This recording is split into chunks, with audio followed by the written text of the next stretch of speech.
Нова рунда трилатерални разговори меѓу Киев, Москва и Вашингтон е закажана за 4 и 5 февруари во Обединетите арапски емирати.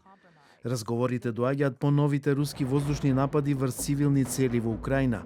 Украинскиот претседател Володимир Зеленски изјави дека Киев очекува активна улога од Соединетите Американски држави, особено во делот на деескалација и намалување на нападите, со цел да се зајакне довербата во преговарачкиот процес. За американската страна Украина очекуваме дека американската страна ќе биде подеднакво активна, особено се однесува на мерките за деескалација и многу зависи од тоа во што ќе успее американската страна за луѓето да веруваат и во процесот и во резултатите.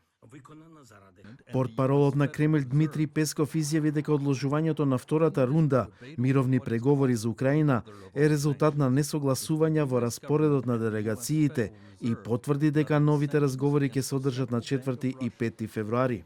Они действительно изначально планировались. Разговорите беа навистина планирани од самиот почеток. Втората рунда од работата на безбедносната група беше закажана за минатата недела, но беа потребни дополнителни прилагодувања на распоредот на трите страни. Пред една недела разговорите се одвиваа зад затворени врати и со посредување на САД преку нивниот главен посредник Стив Витков.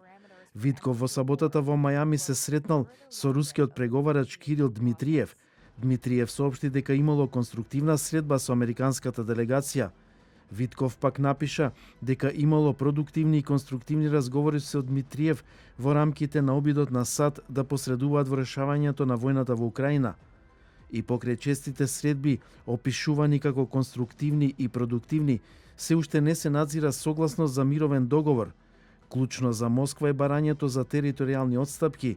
Русија бара Украина да се повлече и од оние делови од Донбас кои ги опфаќа областите Луганск и Донецк, што се уште се под контрола на Киев. Претседателот Зеленски повеќе пати ги има одбиено таквите отстапки.